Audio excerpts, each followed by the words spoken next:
नमस्कार, मैं हूं आपके साथ ज्योति कन्नौजिया। आइए नजर डालते हैं दिन भर की फटाफट खबरों की ओर। राजधानी दिल्ली और एनसीआर में सर्दी बढ़ गई है। इसके साथ ही प्रदूषण का स्तर भी आंख मिचौली का खेल खेल रहा। केंद्रीय प्रदूषण नियंत्रण बोर्ड के अनुसार दिल्ली में वायु गुणवत्ता सूचकांक बुधवार को भी बहुत खराब श्रेणी में बनी रही। आज सुबह आईजीआई एयरपोर्ट पर 355, न्यू मोती बाग में 368 और पंजाबी बाग में 397 AQI दर्ज हुआ। बीते मंगलवार को दिल्ली में प्रदूषण सूचकांक 355 दर्ज किया गया था, जो कि सोमवार के मुकाबले 38 अंक अधिक है। आने वाले दिनों में भी प्रदूषण से राहत की उम्मीद नहीं। कानपुर में सदर तहसील पर बढ़ रहे काम के बोझ को कम करने और आम लोगों की समस्याओं के त्वरित निस्तारण के लिए अब शहर के दक्षिणी क्षेत्र में एक नई तहसील स्थापित की जाएगी। मंगलवार को विधानसभा अध्यक्ष सतीश महाना की ओर से आयोजित विकास कार्यों की समीक्षा बैठक में मसला उठा और लखनऊ में स्थापित 2 तहसीलों की तरह यहां भी दूसरी तहसील बनाए जाने का फैसला लिया गया।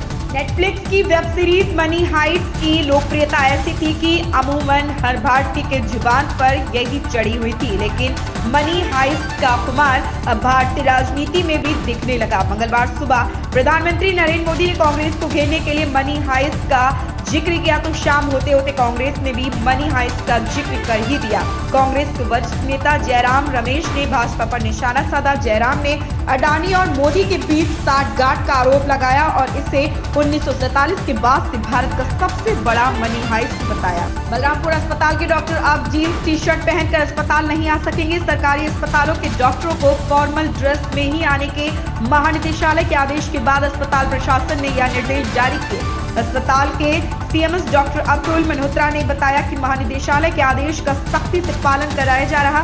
सभी डॉक्टरों को फॉर्मल ड्रेस में ही अस्पताल में हाजिरी लगानी होगी। डॉक्टर पैंट शर्ट के साथ सफेद कोट पहने नजर आएंगे। वहीं अस्पताल में चतुर्थ श्रेणी के कर्मचारियों के लिए पहले से ही ड्रेस कोड लागू है।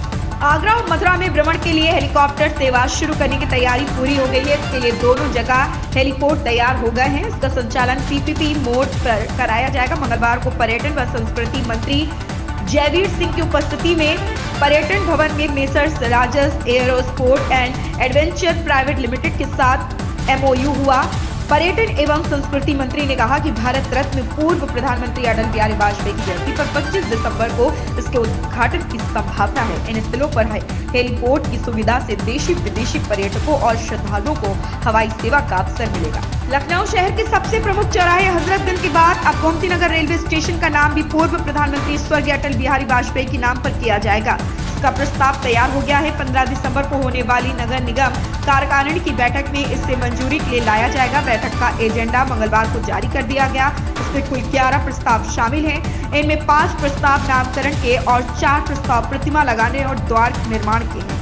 90 के दशक में अभिनेता सुनील शेट्टी की पहचान एक एक्शन स्टार के रूप में होती थी। फिल्म मोहरा, गोपी किशन, रक्षक भाई जैसी हिट फिल्मों में उन्होंने दर्शकों पर अपनी गहरी छाप छोड़ी। हालांकि उनके परिवार पर अभिनेता की एक्शन फिल्मों का जादू तब तक नहीं चलता था। इस बात का खुलासा सुनील ने हाल ही में एक बातचीत में किया। उन्होंने बताया कि ना देखने की इच्छा के बाद भी उनका परिवार उनकी फिल्में देखता था और बाद में चुपचाप सिरदर्द की गोली खा लेता था। चंडीगढ़ से पूरे देश को रामलला के दर्शन का आमंत्रण श्री राम जन्मभूमि तीर्थ क्षेत्र ट्रस्ट की ओर से दिया जा रहा है। इसके लिए विश्व हिंदू परिषद देश के 5 लाख गांवों में घर घर हल्दी लगा अक्षत भेज रहा है। यह अक्षत गणतंत्र दिवस के बाद अयोध्या आने वाले का आमंत्रण है। संघ हर रोज 5000 कार्यकर्ताओं को दर्शन कराने की तैयारी कर रहा। यह दर्शन अभियान 26 जनवरी से शुरू होकर 23 फरवरी तक चलेगा। एक दिन में 2 राज्यों को दर्शन कराया जाएगा। मां वैष्णो देवी के यात्रियों के लिए खुशखबरी है। अब भैरव घाट के लिए रोपवे सुविधा की ऑनलाइन बुकिंग शुरू कर दी गई। शुरू में 2000 यात्रियों की ऑनलाइन बुकिंग होगी, बाद में यह संख्या बढ़ाई जाएगी। भवन से पैसेंजर रोपवे की प्रति घंटा 800 लोगों को ले जाने व ले आने की क्षमता है। यह 8 से 10 घंटे तक संचालित होता है।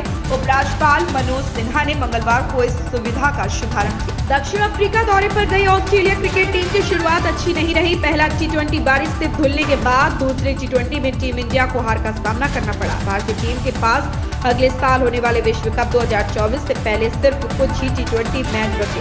ऐसे में टीम मैनेजमेंट सही टीम कॉम्बिनेशन ढूंढने की कोशिश में लगा हुआ है। भारतीय क्रिकेट टीम मैनेजमेंट इस सीरीज से आगे के लिए भी प्लान तैयार करने की कोशिश करा। हालांकि दूसरे T20 में भारत के पास कुछ और खिलाड़ियों को आजमाने का मौका था। इन खबरों में बस इतना ही। बने रहें हमारे साथ।